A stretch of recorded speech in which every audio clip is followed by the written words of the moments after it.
Well, hello everybody. Again, happy 2025, happy New Year, and welcome back to the YS channel. So we have yet another movie review to start off the year. So we already discussed in our previous review Godzilla vs. Bylon today, and now we're going to discuss Shin Godzilla. Godzilla. Yes. And it was meant to be a reboot of the Toho Godzilla franchise. And the reason why I'm making that distinction is I think it came out the same year or the year after the legendary studios Godzilla came out, which is the American, it's like the reboot of the American version of the franchise. You know, that one at Bryan Cranston, blah, blah, blah. And that's what we call the Monsterverse, you know, Godzilla and King Kong duking it out. Now, again, Toho sold the movie rights to Warner Brothers, aka Legendary Studios. And part of the deal was Toho couldn't make like a live-action Godzilla movie for X number of years, and then 2014 was the perfect time to release one. And then it took pretty much almost another 10 years before they would release another one, which is Godzilla Minus Zero, which we'll discuss that one. And then the one is a masterpiece, you know. Yes. But this one, Yes. at the time when it came out, was many people's opinion, even my own, was the best film of the franchise besides the original. And the reason why I say that, again, you know, when you watch the movies, of course, most of us watch them to watch Godzilla just beat the shit out of another monster, which is an all good fun. I enjoy it too. You know, but this one really went back. And Godzilla is just a fucking force of nature. He's neither, well, sometimes he's depicted as being evil, and other times he's depicted as being good. But honestly, it's at his best when he's just neutral. He's just doing what a creature would do. And in this one, it's like a tortured creature, because it starts off like innocuous or kind of just meh, you know, because he actually changes.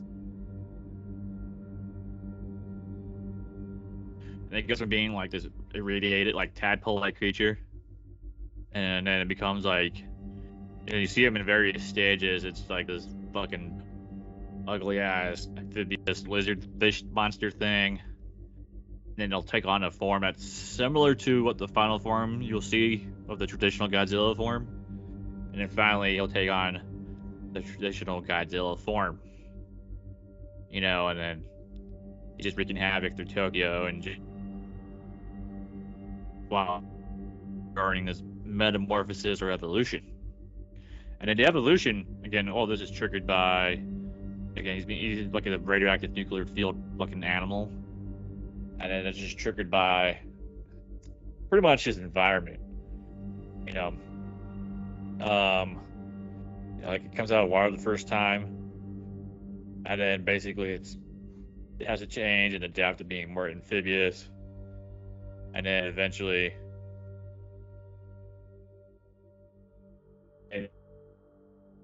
and then this one, holy fuck, he is the most hideous. I mean it in a good way, like deformed looking of the Godzilla creatures, and it's on purpose too.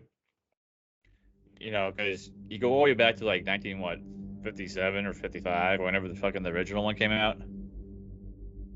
You know, they tried to make the monster look like the burn victims of the, you know, Hiroshima and Nagasaki. Capture that essence in the creature's design, the scarring and everything.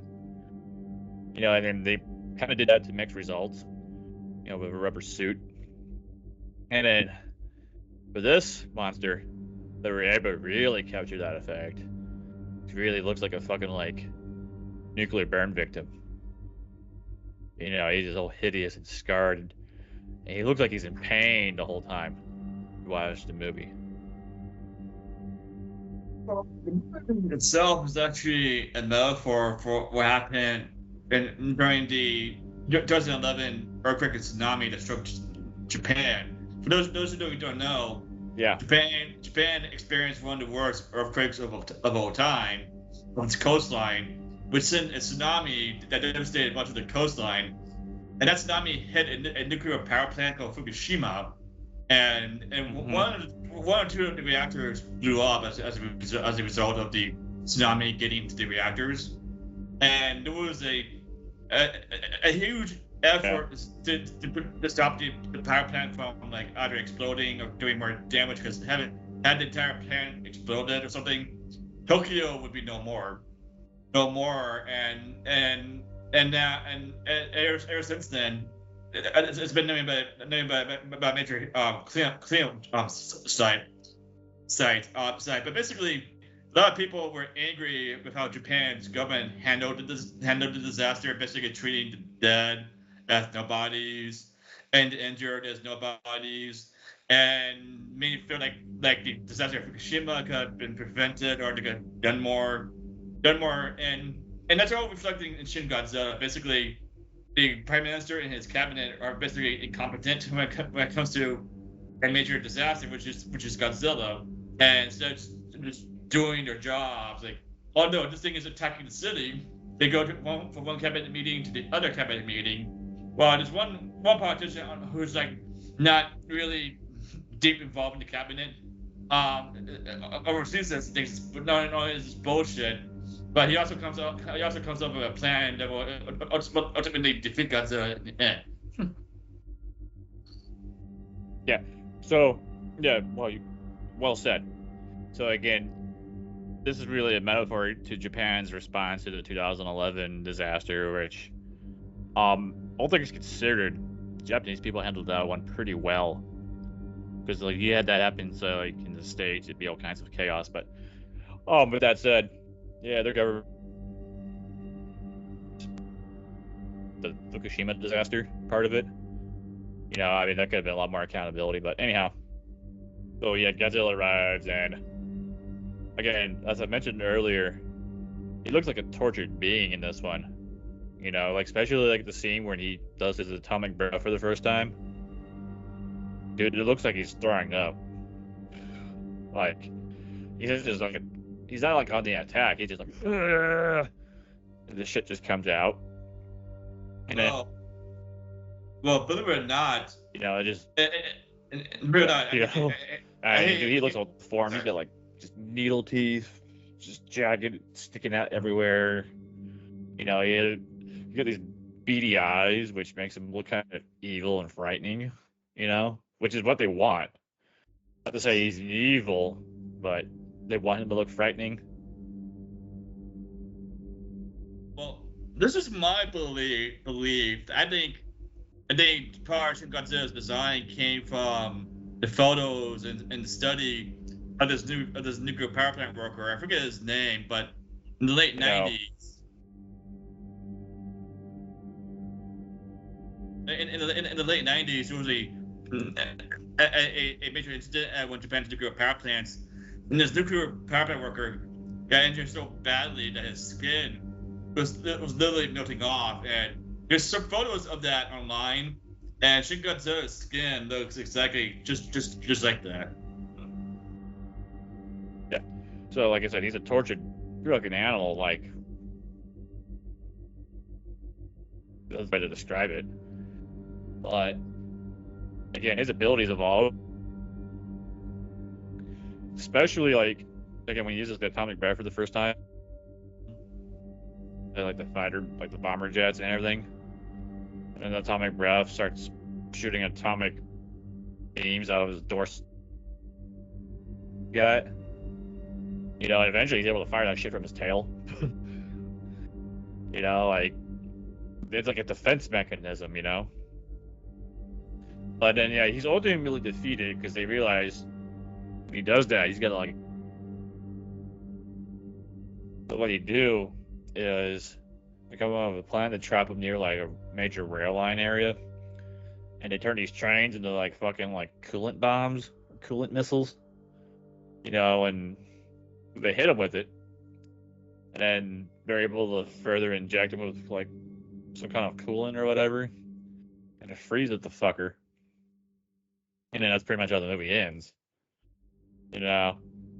Now the reason why this one's significant, like, I think it was like the first Toho Godzilla movie. I'm trying to remember when the Millennium series came to an end as far as production. Like it couldn't have been any later than 2006, 2007, as far as when they were making those movies. Millennium series came to an end in 2004, and then as you said earlier, there was like a gap, a 10-year gap. Either Toho said they weren't going to make any more movies, or they made a deal with Warner Brothers to make new movies after this 10-year gap, and that's how we got the legendary series Godzilla. But what the deal was, during the years, Legendary doesn't have a Monster Force movie out. Japan can release their own Godzilla or Kaiju movie. Toho can release their own Godzilla or Kaiju movie in any year. There's no Monster Force movie out. And 2 years. So basically 2 years after Godzilla. So in exchange for that. Yeah. Yeah, in exchange for that, there was actually a lot of Godzilla anime projects that you would see like on Netflix. So they can do that all they want. But like any of the live action stuff, it could not do. So again, this movie was like the first one released like in a roughly 10-year period. And then it'd be almost another 10 years before we get Godzilla Minus Zero. Which, if you haven't seen that one, whether you're a monster movie, kaiju movie, Godzilla fan or not. Godzilla Minus One. Yeah, Godzilla Minus One is a fucking must-watch movie. That's a fucking fantastic, phenomenal movie.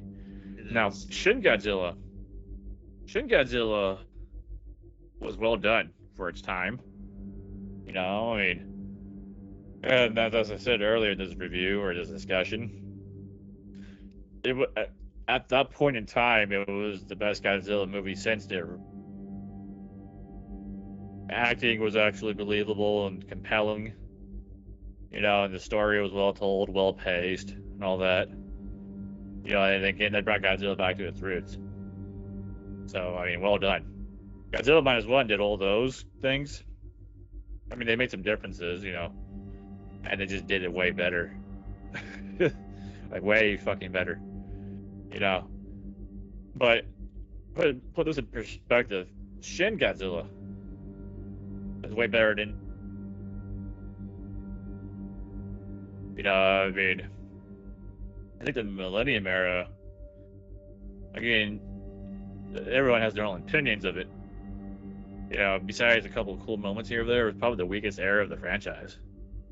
I agree. You know, and I agree. I think the Millennium era was Godzilla's weakest, and I would say the Heisei was Godzilla at its strongest. The Shoho area is basically the gold standard that's the tone for Godzilla movies. No matter you're a fan, casual moviegoer, or you just hate the franchise. The Shoho era is basically the gold standard to measure these films by. Yeah, and then this one is very comparable. Again, there could be like a recency bias, you know, but some people probably think it's better made than the original, and I can see why they would say that, you know.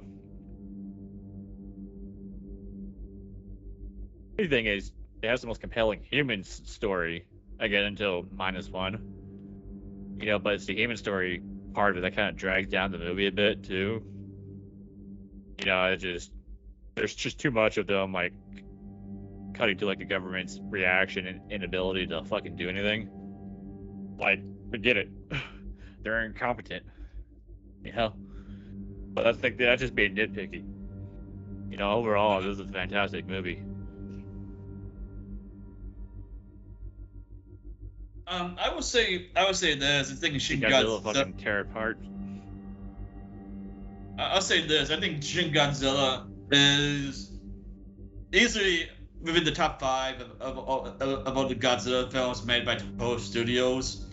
Toho Studios, easily within the top 5, in my opinion.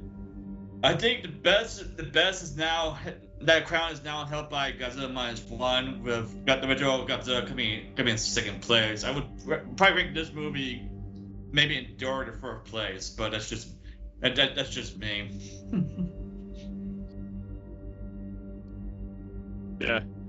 I mean, well, we're gonna rank them. Shit. I don't know. Godzilla -1. I don't know. To me, the original is still the best one. You know? There's something about that one. Now, don't get me wrong. A lot of the effects and everything hasn't aged well from the 50s.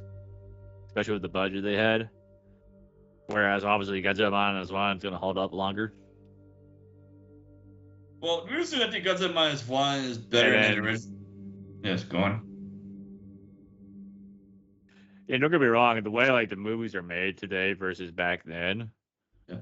you know, it just I don't know. Again, there's something about the original one that's hard to shake. Like, I think that one, maybe because they filmed it in black and white.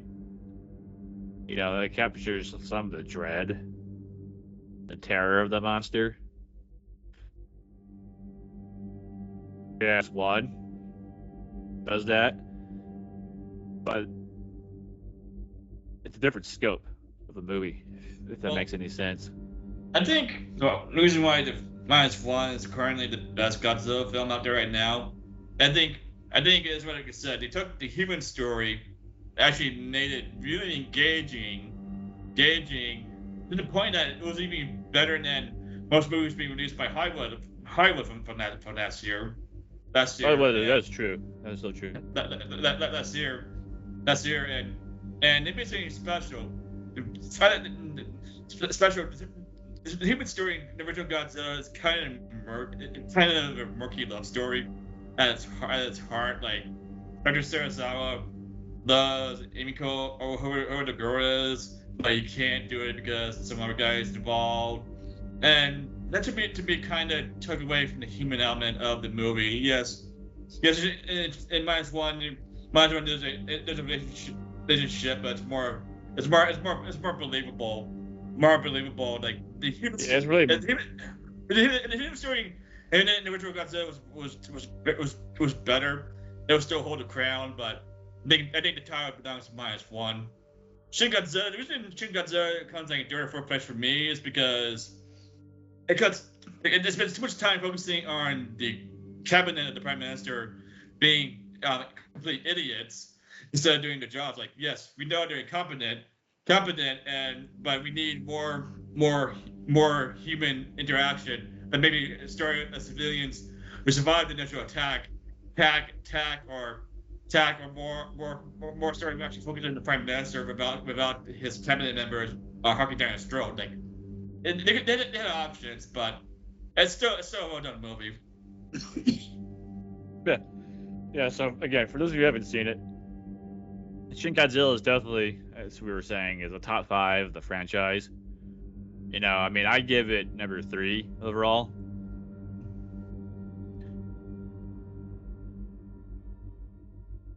If you want the most freakiest depiction of the Godzilla monster, you know, definitely check out that one. Because he's definitely the most terrifying looking of the Godzilla monsters. And then the decently told story. And they tried something different with, like, the way he evolves and his abilities evolve, you know? And how that fucking affects their ability to respond to dealing with it. So, again, you all haven't checked out Shin Godzilla.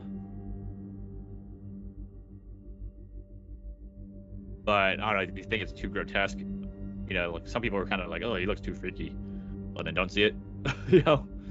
Godzilla -1, though. Yeah, well, Godzilla -1, like, I'll give you this credit. Compared to, like, whatever Hollywood was pumping out last year, it was definitely probably one of the top 5 best fucking movies released that year. So, check that movie out as well. That's the same thing, because Godzilla films are definitely not held in that regard. But anyway, you have a Yeah, chance. they usually they don't sniff the Oscars. Yeah, and that one did win an Oscar. But anyway, for those who have seen Shin Godzilla, please do so. I'm not sure what streaming services it's on, but you can buy it, stream it, steal it from a friend, pirate. We don't support pirating, but how you view it, we encourage it. It's definitely a must-watch movie, and definitely one of Japan's best films from the 21st century. Anything else, Derek? Yeah. So that's it, man. So yeah. Well, once again, Happy New Year from the YS channel. Check out Shin Godzilla. Oh, fucking watch all the Godzilla movies, and we'll see you for our next review. A little later.